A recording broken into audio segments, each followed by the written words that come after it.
नमस्कार दोस्तों, आज फिर एक नई वीडियो। आज हम चर्चा करेंगे राजनीति पर। अभी हाल फिलहाल में एक पार्टी का उदय हुआ है, कॉकरोच जनता पार्टी। इस पार्टी ने सभी राजनीतिक पार्टियों को एक बड़ा संदेश और चुनौतीपूर्ण संदेश दिया है। इसके बारे में थोड़ी चर्चा कर लेते हैं। जानते हैं कि इस पार्टी का उदय कब, क्यों, कैसे हुआ। इस पार्टी में देखिए, अब तक जितनी भी भारत के अंदर राजनीतिक पार्टी हैं, सभी राजनीतिक पार्टी नकारात्मक सोच को लेके आज तक चली है। अब हम चर्चा करते हैं इस पार्टी का उदय कैसे और क्यों हुआ, और सीजीआई तक को ऐसा क्यों बोलना पड़ा। प्रश्न उठता है कि प्रारंभ से, जब से हमारा देश स्वतंत्र हुआ है, तब से ज़्यादा कार्यकाल कांग्रेस पार्टी का रहा है। सत्तासीन पार्टी कांग्रेस रही है, और जब सत्तासीन पार्टी कांग्रेस रही है तो जाहिर सी बात है, सारी नीतियाँ, सारी व्यवस्थाएं कांग्रेस पार्टी ने पैदा की। अब आते हैं हम शिक्षा नीति पे, क्योंकि शिक्षा के कारण ही कॉकरोच जनता पार्टी का जन्म हुआ है। कांग्रेस पार्टी ने प्रारंभ से ही जो शिक्षा नीति लागू करी वो पूर्णतः नकारात्मक थी। चूँकि जब देश आज़ाद हुआ तो जितने भी शोषक तत्व थे, 600 रियासतों को मिलाया था, शोषक तत्व थे, वो सत्तासीन हुए। और सत्तासीन हुए तो उनमें दबंगता थी। भले ही नेहरू जी ने विकास बहुत किया है, ऐसी बात नहीं है, उन्होंने स्थिति को संभाला और काफ़ी कुछ विकास किया, ऐसी बात नहीं, लेकिन उस सब के पीछे नेगेटिव सोच रही है। असल में बुनियादी चीज़ थी हमारी शिक्षा। हमारी शिक्षा पे उसने पूरा ध्यान नहीं दिया। सिलेबस दिया, स्कूल खोल दिए, शिक्षा को पढ़ने का अधिकार दे दिया। जो लोग शिक्षा से वंचित थे वो स्कूल जाने लगे। कुछ काफ़ी मतलब संविधान के अकॉर्डिंग कुछ काम किया। क्या शिक्षा में उन्होंने अपना ठीक ठाक सा रोल अदा किया, लेकिन इसका मतलब ये नहीं है कि उन्होंने शिक्षा पद्धति को सही तरीके से लगाया। क्योंकि प्रारंभ से ही बंधुआ मजदूरी के टाइम से, गैर बराबरी के टाइम से, जब शिक्षा का अधिकार नहीं था वंचित लोगों को, तो तब से ही स्वतंत्र निर्णायक सोच किसी में नहीं थी। शोषक तत्व भी वो दबंगता में अपनी सोच रखता था कि उसे दबा के रखना, उस पर शोषण करना, उसकी मजदूरी पर शोषण करना, उसके परिवार पर का शोषण करना, उसके पशुओं का, मवेशियों का शोषण करना। इसी तरह से चलता रहा, और ये लोग जो शोषित थे वो शोषण करवाते रहे, क्योंकि उनके पास कोई चारा भी नहीं था और ना उनकी बौद्धिक सोच निर्णायक सोच थी। तो इन्होंने शिक्षा नीति में वैसे ही सिलेबस दिए। इनकी स्वतंत्र निर्णायक सोच को डेवलप नहीं होने दिया, विकसित नहीं होने दिया। जब डेवलप नहीं होने दिया, विकसित नहीं है, स्कूल चले जाओ और आप दुनिया भर के उस पर सिलेबस लगा दो, वो सारी चीज़ पढ़ाई कर लो, लेकिन स्वतंत्र निर्णायक सोच नहीं दी। किसी भी पार्टी ने इस पे काम ही नहीं करा। और जब किसी ने काम ही नहीं, तो स्वतंत्र निर्णायक सोच रही नहीं। क्योंकि प्रारंभ से ही माँ बाप का गोल अपने बच्चे के प्रति ये रहा है कि मेरा बेटा आगे चल के IAS, IPS, doctor, engineer, professor बनेगा। तो मैं क्या पूछना चाहता हूँ उन माँ बाप से जो इन राजनीतिक पार्टियों ने गोल तैयार करके दी, उनकी मानसिकता सेट करके दी, क्या ये गुलामगिरी नहीं है? 8 घंटे की ड्यूटी में एक कुएं के मेंढक की तरह वहीं टर करना, ये गुलामगिरी नहीं है? आपकी बुद्धि का विकास कैसे होगा? जब आप एक डिपार्टमेंट में एक पद पे काम करेंगे तो आप अपने दायरे में सीमित हो, तो अपनी बुद्धि का विकास कहाँ करोगे? वहीं टर टर करते रहो, उसी रोज़ वही फाइलें अलटना पलटना, लोगों से व्यवहार करना, तो आप बुद्धि का विकास कहाँ होगा?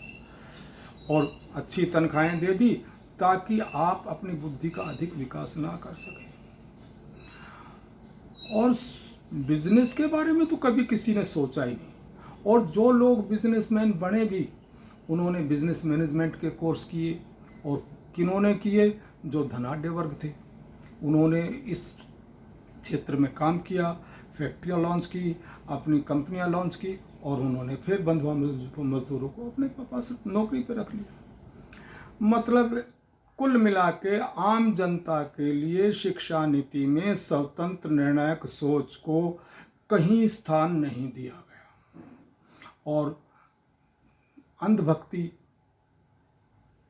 परम धर्म बना दी। जो सामने वाला कह रहा है वो सच है, आपकी अपनी बुद्धि ने काम नहीं किया। क्योंकि अगर बुद्धि ने काम किया तो हम रात दिन अपने बच्चे के गोल ये सेट नहीं करते कि मेरा बच्चा IAS IPS डॉक्टर इंजीनियर बनेगा। और शिक्षा और दबंगताई नकारात्मक सोच को देखिए कि जो लोग कम पढ़े लिखे अनपढ़ गंवार की तरह काम करने वाले लोग अपनी दबंगता और शाम दाम दंड भेद की नीति बना के वो सत्ता सिंहासन तक पहुँच के और राज कर रहे हैं। और जो लोग, जिन लोगों के माँ बाप ने गोल बनाया था doctor engineer professor IAS IPS, वो सत्ता में प्रशासनिक पदों पे तो जरूर आए, लेकिन अपनी स्वतंत्र निर्णायक सोच को डेवलप नहीं कर सके। वो फिर भी गुलामगिरी में आज भी अफसरशाह उनकी जी हजूरी कर रहा है। क्या वो जाहिल नहीं है? वो भी तो जाहिल हैं, क्योंकि उन्होंने कॉन्स्टिट्यूशन के बारे में नहीं जानते, लॉ के बारे में नहीं जानते, सब कुछ जानते हैं, लेकिन स्वतंत्र निर्णायक सोच नहीं है। उन्हें डर है कि कहीं ऊपर बैठा हुआ, राज सिंहासन पर बैठा हुआ नेता हमारे साथ, यानी देश सर्वोपरि नहीं है, राष्ट्र हित सर्वोपरि नहीं है, उनकी अपनी सोच, अपना स्वार्थ सर्वोपरि है। और वो घुट रहे थे कि आज देश को बर्बाद कर दिया। इन जाहिलों ने, ये जाहिल राजनेता, ये जाहिल अफसरशाह, और यहाँ तक कि आज स्थिति ये हो गई है कि बार बार पेपर लीक हो रहे, निट जैसी संस्था के पेपर लीक हो रहे। क्या हो रहा है ये? अगर कोई अपनी गुहार लेके वहाँ तक न्यायालय तक जाता तो CGI ऐसा क्यों बोलते हैं? क्योंकि वो भी नकारात्मक सोच से, वो सब इसके कैप्चर में, RSS के में, वो नहीं चाहता कि शिक्षा पद्धति आगे बढ़े। और एक जज का कॉकरेज जैसे शब्दों का इस्तेमाल करना, और वो भी CGI का, एक शर्मनाक बात है। ये हमारी न्याय व्यवस्था की पोल खोलती है कि हमारी न्याय व्यवस्था में कैसे कैसे मूढ़ बुद्धि के लोग बैठे हुए हैं, जिन्हें न्याय के मीनिंग ही नहीं पता कि किसके बारे में कैसे बोला जाता है। अब बेचारे युवाओं, 10 लाख लोग जब बेरोजगार हो जाते हैं, नीट परीक्षा में अपना पैसा लगाते हैं, जैसे तैसे कर्ज करके, ज़मीन गिरवी रख के, बर्तन गिरवी रख के वो बेचारे लाइन में लगे हों और पेपर लीक करवा दे। तो और CGI ऐसे शब्द बोलता है, कॉकरेज जैसे शब्द, तो जाहिर सी बात है ये उनकी पीड़ा है।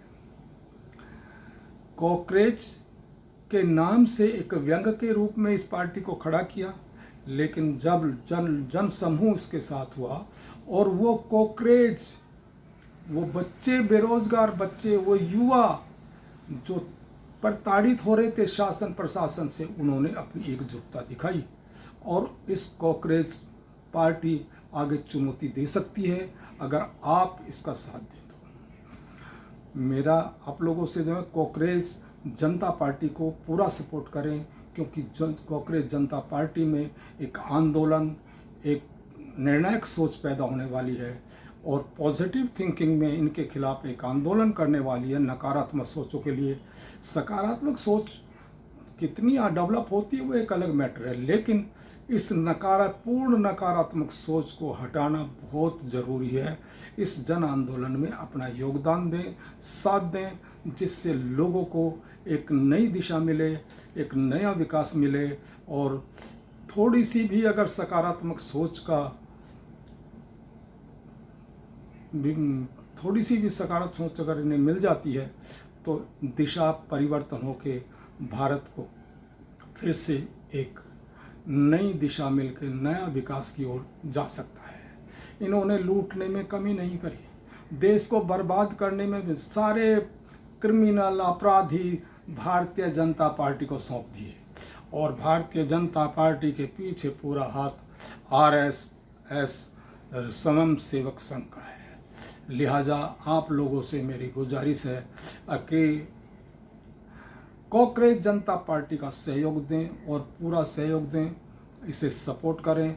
यह आगे बहुत कुछ परिवर्तन करने वाला है, क्योंकि युवा विचार अब एक हद होती है, एक बाउंड्री होती है शोषण सहन करने की। शिक्षा नीति पे शोषण सहन करने की इनकी बाउंड्री टूट चुकी है और अब ये जाग चुके हैं। जो मकड़ाए हुए लोग थे, सोने का नाटक कर रहे थे, आज अभिजीत दीपके ने उनके मुंह पर छींटा मार के उन्हें उठाने का, जगाने का काम किया और साहस के साथ खड़ा होने का काम किया और समाज खड़ा भी हो रहा है। युवा समाज कुछ जागरूक हो रहा है और इतना जागरूक हो रहा है कि शायद सत्ता परिवर्तन करने में कामयाब होगा। अब वो हमारी मेहनत है, हमारा प्रचार है, हमारी सोच है कि हम किस दिशा में कैसे काम करें। बाकी मैं आप लोगों से निवेदन करता हूं, अगर आपको जितना भी सहयोग होगा कॉकरेज जनता पार्टी का सहयोग दें। दूसरी चीज़ है, आप कमेंट बॉक्स में लिखें, मुझे मेरी इस वीडियो को कमेंट बॉक्स में शेयर करें और जो आपकी मर्जी हो वैसे करें। जय हिंद, जय भारत।